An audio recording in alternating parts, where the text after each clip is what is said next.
Assalamualaikum warahmatullahi wabarakatuh. Perkenalkan, nama saya Indah Rahmawati. Saya dari kelas 126A05.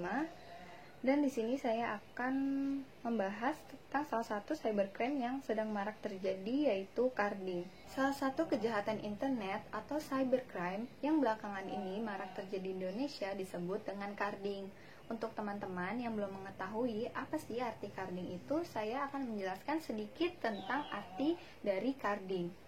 Carding adalah berbelanja menggunakan nomor atau kartu kredit orang lain yang datanya diperoleh secara ilegal atau dengan cara mencuri data dari internet. Orang yang melakukan carding disebut dengan carder. Menurut riset dari Clear E-Commerce Inc., perusahaan teknologi informasi yang berbasis di Texas, Amerika Serikat, Indonesia memiliki carder terbanyak kedua di dunia setelah Ukraina. Sebanyak 20% transaksi melalui internet dari Indonesia adalah hasil carding. Akibatnya, banyak situs belanja online yang memblokir IP atau internet protokol asal Indonesia.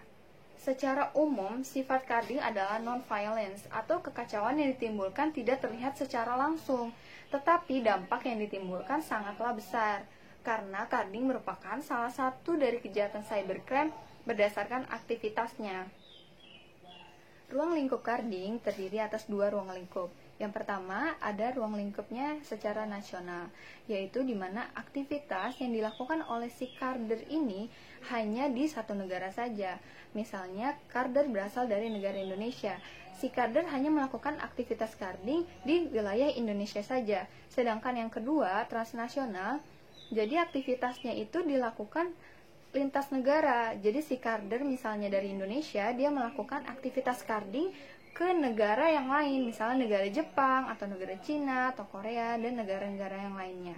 Jadi sekarang teman-teman udah tahu kan sedikit banyaknya tentang apa sih carding itu, dan sekarang saya akan membacakan salah satu contoh kasus dari kasus carding yang belakangan ini marak terjadi di Indonesia dan juga beritanya sangat menghebohkan, yaitu adalah kasus pembobolan kartu kredit yang dilakukan oleh salah satu pihak travel @tiket kekinian di Instagram. Jadi pada tanggal 28 Februari 2020, Subdit Cyber di Reskrimum Polda Jatim membekuk 3 pelaku yang menggunakan modus carding dalam membeli tiket untuk para customernya.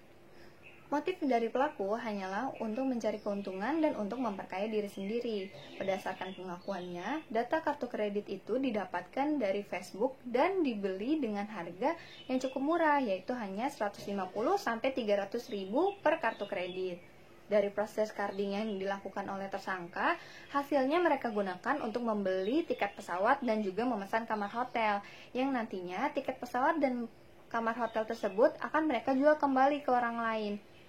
Bagaimana cara pemasarannya? Mereka menggunakan sistem endorse ke artis-artis untuk membuat travel tiket kekinian ini lebih dikenal oleh masyarakat, jadi masyarakat lebih tertarik lagi.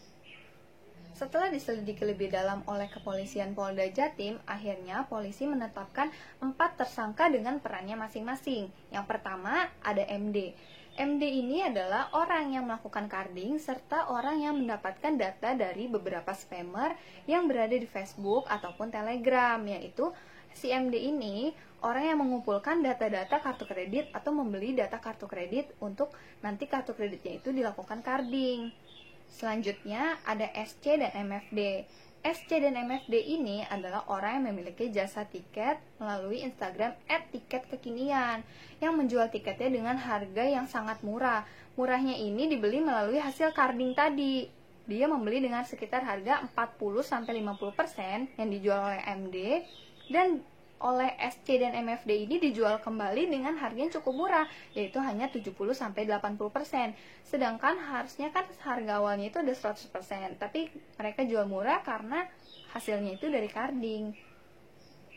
Selanjutnya juga ada SG, yaitu SG berperan sebagai pencari jasa endorse artis. Jadi SG inilah yang menghubungkan antara pihak tiket kekinian dengan artis-artis yang di endorse ini. Jasa endorsement artis ini sangat berpengaruh besar banget untuk pihak etiket kekinian. Karena dengan adanya jasa endorse artis, masyarakat lebih percaya dengan apa yang diiklankan oleh para artis-artis tersebut. Akhirnya polisi menyelidiki ada 6 artis yang diduga terlibat dengan kasus etiket kekinian ini, yaitu yang pertama adalah GA yang mendapatkan tiket pesawat perjalanan Jakarta Australia sebesar 25 juta rupiah. Selanjutnya ada JI yang mendapatkan tiket perjalanan Jakarta Bali sebesar 4 juta rupiah. Selanjutnya ada TM yang mendapatkan voucher hotel di Singapura sebesar 5 juta rupiah. Selanjutnya ada BW yang mendapatkan tiket perjalanan Jakarta Paris sebesar 75 juta rupiah. Lalu ada AW yang mendapatkan tiket perjalanan Jakarta Singapura sebesar 3 juta rupiah. Dan yang terakhir adalah RS yang mendapatkan tiket perjalanan Jakarta Malaysia sebesar 1,3 juta rupiah. Menurut keterangan dari beberapa artis yang sudah dimintai keterangan oleh kepolisian, mereka mengaku bahwa mereka tidak dibayar jasa endorsementnya, tetapi mereka mendapat bayaran berupa tiket pesawat ataupun voucher hotel di luar negeri. Jadi dengan kata lain, si artisnya ini, mereka mengaku bahwa mereka tidak mengenal dengan tersangka SG sendiri. Jadi SG ini menghubungi pihak manajemen endorse ataupun sekretaris dari artis itu sendiri. Lalu pasal berapakah yang akan disangkakan polisi untuk menjerat para tersangka ini? Menurut data yang saya dapatkan, pasal yang akan disangkakan kepada 4 tersangka yaitu adalah pasal 32 ayat 1, junto pasal 48 ayat 1, Undang-Undang tentang Teknologi Informasi Elektronik atau Undang-Undang ITE, junto pasal 55 ayat 1 KUHP dan atau pasal 56 KUHP yang ancaman penjaranya itu maksimal 10 tahun dengan denda maksimal 5 miliar. Dilihat dari denda dan ancaman hukumannya memang sangat besar karena kerugian yang diakibatkan oleh aktivitas carding ini sangatlah besar. Apalagi menurut data yang saya dapatkan juga bahwa si carder ini melakukan aktivitas carding secara transnasional atau lintas negara dengan membobol salah satu data kartu kredit milik warga negara Jepang. Karena itulah mungkin pasal yang disangkakan berlipat-lipat dan juga banyak untuk memberikan efek jera kepada pihak tersangka. Nah, sekarang kalian semua udah tahu kan apa sih carding itu, terus gimana sih salah satu contohnya dan apa kasus yang saat ini lagi ada di Indonesia. Sekarang kita akan bahas gimana sih cara mengantisipasi carding itu sendiri. Yang pertama, kita harus memastikan bahwa kartu kredit kita disimpan di tempat yang aman. Karena di kartu kredit kita itu kan di belakangnya ada 3 nomor yang disebut dengan nomor CVV. Nah, nomor itu tidak boleh banyak diketahui orang, karena jika orang telah mengetahui nomor CVV kalian, itu memungkinkan nanti kartu kalian itu akan diambil datanya dan mungkin saja akan dilakukan untuk kejahatan carding.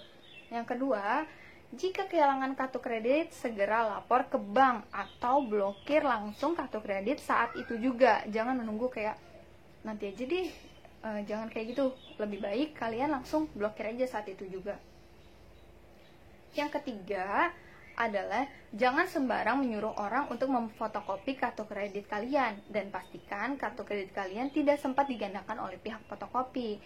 Di sini kita bukan seuzon ya, tapi kita lebih untuk membuat pencegahan agar kartu kredit kita tidak dipakai oleh orang lain. Yang keempat, ini adalah belanja online di tempat yang aman. Kenapa harus belanja online di tempat aman? Karena terkadang kita diminta atau bisa memasukkan kartu kredit kita ke salah satu platform belanja online. Tapi kalau misalnya kita memasukkan kartu kredit kita ke platform belanja online yang tidak aman, itu akan memungkinkan data kartu kredit kita bocor dan akan dipakai oleh orang lain. Dan yang terakhir adalah jangan sembarangan menyimpan file scan kartu kredit Anda di handphone, termasuk menyimpannya di email. Karena jika suatu saat email kalian atau handphone kalian hilang dan diambil orang-orang yang tidak bertanggung jawab, mereka bisa melihat kartu kredit kalian dengan data-data yang sangat amat lengkap. Jadi mereka tinggal memakainya aja tuh, melakukan aktivitas carding. dan membuat kerugian yang kerugiannya itu tidak terlihat secara langsung oleh kalian, tapi nanti setelah dipakai dan limitnya sudah melebihi batas, baru kalian mendapatkan informasi dari pihak bank kalau kartu kredit kalian telah dipakai, dan kalian juga lupa kalau misalnya menyimpan data file kartu kredit itu di handphone. Jadi buat kalian semua yang memiliki kartu kredit, kita semua harus berhati-hati dalam menggunakan kartu kredit dan menyimpan kartu kredit kita itu sendiri untuk mencegah adanya aktivitas carding yang dilakukan oleh orang-orang yang tidak bertanggung jawab. Sekian penjelasan saya tentang kejahatan internet cybercrime carding yang terjadi saat ini. Semoga dengan tayangan ini kita semua bisa mencegah terjadinya carding kepada diri kita sendiri dan juga memberitahunya kepada orang lain tentang bahaya carding sehingga kejahatan ini tidak terus berlangsung dan merugikan banyak pihak. Sekian dari saya. Assalamualaikum warahmatullahi wabarakatuh.